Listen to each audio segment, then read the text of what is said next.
आजचा दिवस आवीसाठी खूप पेनफुल असणार, कारण आज तो दिवस आहे ज्याची वाट आम्ही दोघी कधीही नाही पाहत. याच्या आधी पण तिला हा त्रास झाला आहे आणि हा खूप पेनफुल होतं, स्पेशली तिच्याबरोबर मलाही. कारण जितका त्रास तिला व्हायचा तितका मला. एक तर मला तितकं समजत पण नव्हतं त्यावेळेस, आणि आता तर ते थोडीशी आणखी मोठी झाली आहे. तर मला आज वाटत नाही की आज माझा दिवस कसा जाईल. तरीही मी आपल्या दिवसाची सुरुवात रेग्युलरेशन केली.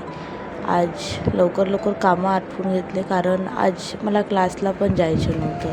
कारण आज मला दिवसभर आवीला सांभाळायचे आहे आणि ते माझ्याशिवाय राहत पण नाही जेव्हा तिला कोणताही त्रास असतो तेव्हा.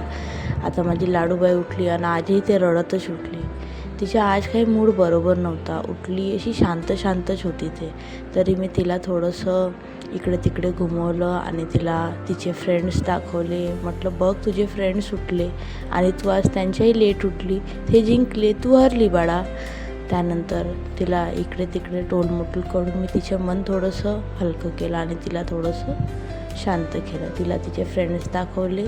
त्यानंतर ती थोडीशी खुश झाली. त्यानंतर तिला म्हणलं, सगळ्याला बाय कर आणि पा पण दे.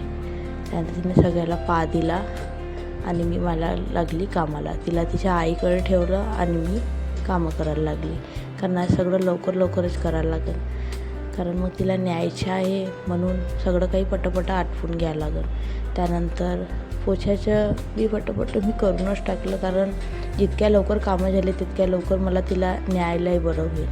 त्यानंतर आपला जो नेहमीचा पसारा असतो तोही पटकन मी करून टाकला.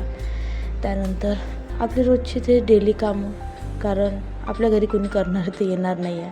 त्यानंतर लगेच कपडे येऊन गेले. त्यानंतर माझी आवीबाई आली, राहत नव्हती खाली.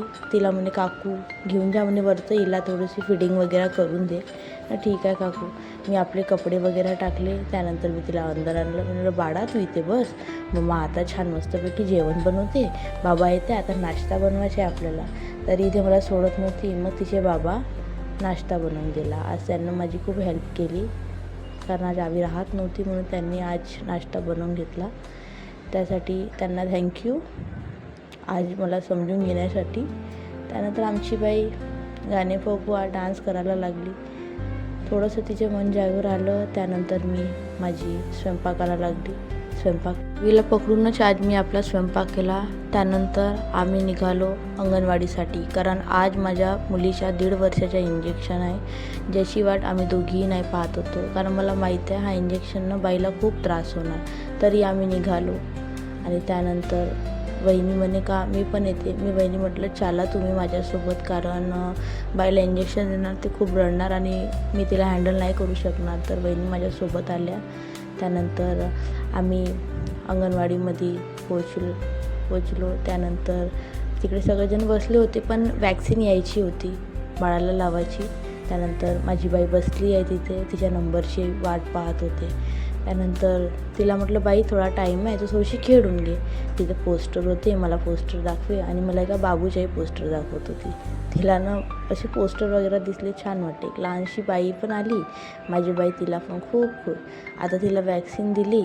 त्यानंतर तिचे इंजेक्शन तयार होत आहे, जे मी नाही पाहू शकत, कारण मला इंजेक्शनची स्वतःच भीती वाटते ना. तिला तर 4 इंजेक्शनं दिला. त्यानंतर आम्ही घरी आलो.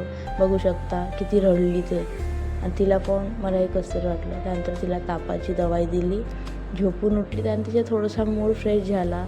आणि तरी तिला पायाला त्रास होता. म्हटलं, बाळा तू पाय नको हलव, तुला जे लागते मी तुला तुझ्या हातात आणून देते. असा होता आजचा दिवस. माझ्या